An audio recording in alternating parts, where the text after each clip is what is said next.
The issue of closing our Phoenix trails is affected by many people in different positions in the government. It can be confusing, so we will break it down for you in this video. Let's start with elections. Every 2 years, the people of Phoenix can vote to elect officials that run the city, specifically the mayor and the council members. Both the mayor and council members have a 4-year term. Together, they are called the City Council. After the City Council has been elected, they appoint a city manager. The city manager in Phoenix is Mr. Jeff Barton. Mr. Jeff Barton appoints deputy city managers. One of them is Mr. John Chan. And ultimately, there is the director of the Parks and Recreation Department. This is Ms. Cynthia Aguilar. The City Council also appoints the members to the Parks and Recreation Board, as directed in the Phoenix City Charter, Chapter 23. Currently, the board exists of 7 members and is headed by its chairwoman, Ms. Kelly Dalton. But wait, there's more. The Parks and Recreation Board appoints the Phoenix Sonoran Preserve and Mountain Parks Preserve Committee, which also has 7 members. I won't blame you if this sounds complicated. It kinda is. Summarized, the people on the left are city employees, the mayor and council members are elected politicians, and the people in the boards are appointed volunteers. So, what do all these people do in relation to the issue of park closures? Let's take a look. Mr. Jeff Barton, the city manager, is the highest administrative officer and has the final responsibility for running the city of Phoenix. Then we have Mr. John Chan.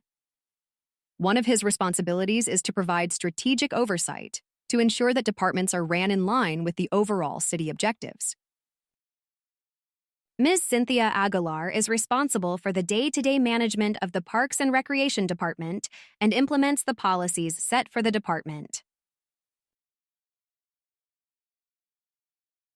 The Parks and Recreations Board members, who have been appointed by the City Council, develop policies for the Parks and Recreation Department to implement. Some of the policy initiatives require confirmation by the City Council, but not all.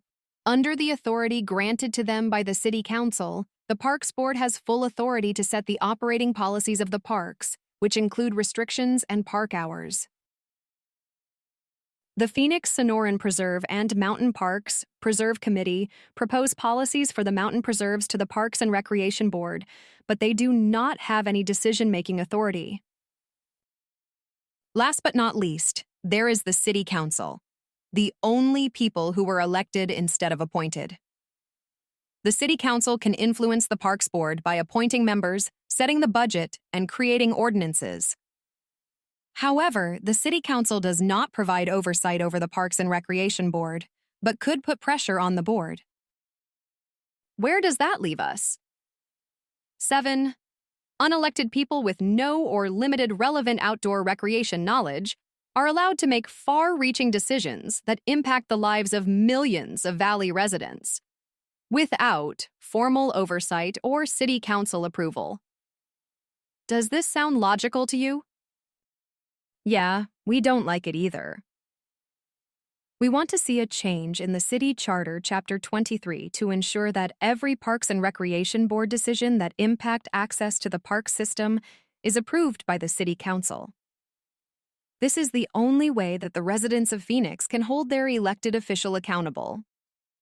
Secondly, one cannot compare city pools, golf courses, and neighborhood parks with the world's largest urban mountain park system, but we are now using one board to oversee them.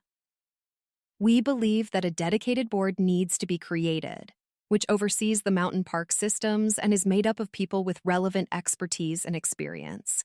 I hope this video helped you understand the decision-making process on this issue better.